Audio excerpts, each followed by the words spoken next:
কক্সবাজারের তুলনায় কিন্তু কুয়াকাটার এই নিয়মটা আমার খুবই ভালো লাগছে, যে মানে চাপ দেয় না। একটা মানুষ যে বসে আছে আশা কবে ডিস্টার্ব করে না। আশা কবে ভাই মাথা বেঁধে দেই, আশা করি ভাই দুটা ছবি তুলে দেই, এই জিনিসটা নাই। এটা আমার খুবই ভালো লাগছে ভাই। এই বিষয়ে আপনাদের কি মতামত? আসলে মূলত আমি তো একজন ফটোগ্রাফার, হ্যাঁ। আমার নাম মোহাম্মদ দেলোয়ার হোসেন। দেলোয়ার হোসেন। তো আমি এই বিচের ক্যামেরাম্যান। আচ্ছা, তো আমরা চাচ্ছি যে সর্বোচ্চ একটা গেস্টে একবার জিজ্ঞানো হবে রাইট রাইট।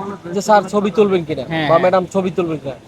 এরপরে যদি তার মানে যদি লাগে প্রয়োজন হয় তো সে বলবে হ্যাঁ ছবি তুলবো, হ্যাঁ, কত হ্যাঁ। করে। আমাদের সিস্টেম হলো যে আমরা ছবি মূলত 5 টাকা পার পিস পার বাছাই পিস করে একদম পাশে দিবেন, বাছাই করে মানে দিবেন। ওই যে জোর করে দিবেন না।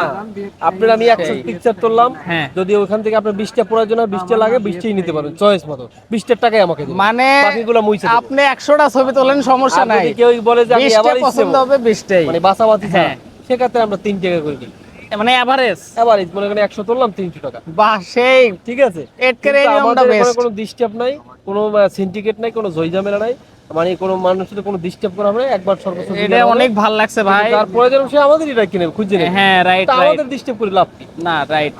কিন্তু আছে অনেকে আইফোন নিয়ে আসে, এরপরে আপনার স্যামসাং আলতা নিয়ে এসে ভালো ভালো দামিও ফোন নিয়ে এসে তারপরে আমাদের কাছ থেকে ছবি তুলে। ছবি তোলে। কারণ আমাদের ছবি ক্যামেরা হাত ছবি, ভালো, হ্যাঁ, DSLR এর ক্যামেরা ভালো ডিএসএলআর হয়। দিয়ে তুলি এবং আমরা ফটোগ্রাফার সুন্দর করে ডিজাইন দিয়ে হ্যাঁ। পোজ দিয়ে ছবিটা তুলি। হ্যাঁ, হ্যাঁ, যখন কাপল ছবি হয় পানিতে নামলে তাদের কাছে ফোন আছে হ্যাঁ, কিভাবে তুলবে, হ্যাঁ, right। তখন আমাদের ডাইকে তোলে এবং ভালো ভালো ফোন নিয়ে আসলো আমাদের কাছ থেকে তুলে।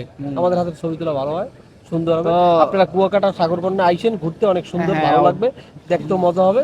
আর আসলে যদি ভিডিওটা ভাইরাল হয় অবশ্যই ভাইয়ের কাছে আসবেন। ওকে।